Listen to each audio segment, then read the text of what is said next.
మొదట కిరణ్ రాయల్ అంశానికి వచ్చేటప్పటికి ఇదంతా ఇటువంటి వ్యక్తులు జనసేన పార్టీలో కోకొలలుగా ఉన్నారండి. కోకొల్లలుగా ఉన్నారా?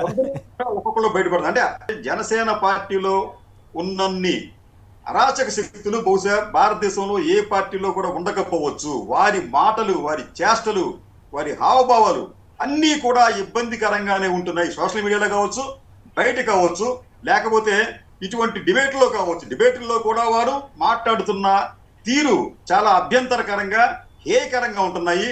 ఇవన్నీ కూడా పవన్ కళ్యాణ్ గారికి తెలిసే వారంతా చేస్తున్నారని అనిపిస్తుంది. ఎందుకంటే ఈ రోజున కిరణ్ రాయల్ అనే వ్యక్తి గతంలో చేసిన ఇప్పుడు చేసినప్పటికీ కూడా దానికి అతను బాధ్యత వహించాలి. ఒక మహిళ పట్ల చాలా అనుచితంగా వ్యవహరించారు, ఒక మహిళను ఎక్స్‌ప్లాయిట్ చేశారు అని తెలిసినప్పటికీ కూడా పవన్ కళ్యాణ్ గారికి సంబంధించి ఒక అధికార ప్రకటన నిన్న జారీ చేశారు.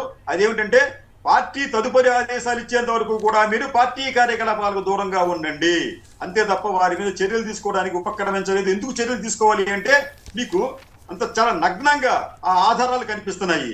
మీకు ఆడియో, వీడియో విజువల్స్ మీకు అక్కడ స్పష్టంగా ఎవిడెన్స్ ఉన్నప్పటికీ కూడా పవన్ కళ్యాణ్ గారు ఎటువంటి చర్యలు తీసుకోకుండా కేవలం మీరు మాట్లాడకుండా ఉండండి, పార్టీ కార్యకలాపాలకు దూరంగా ఉండండి అని చెప్పి మాత్రమే చెప్పడం విడ్డూరం.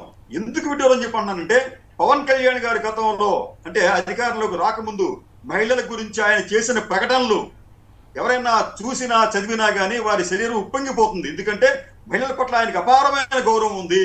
ఎవరైనా గాని ఒక మహిళ పట్ల కన్నెత్తి చూస్తే రేపు వాడికి తెల్లవారదు అని చెప్పిన వ్యక్తి పవన్ కళ్యాణ్ గారు.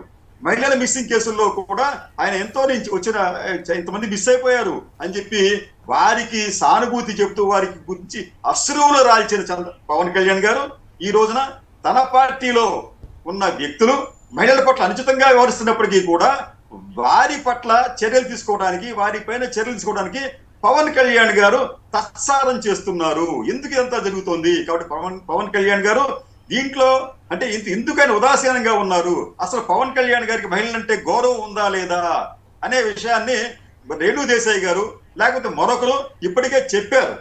కాబట్టి ఏంటంటే మనం పవన్ కళ్యాణ్ గారి గురించి ఎక్కువగా ఈ విషయంలో అంటే మహిళలకు రక్షణ కల్పిస్తారు, పార్టీలో మహిళలకు రక్షణ కల్పిస్తారనే విషయాల్లో మనం పవన్ కళ్యాణ్ గారి గురించి ఎక్కువగా మనం యోచించనక్కర్లేదేమో అని చెప్పి అనిపిస్తుంది కేసరి గారు.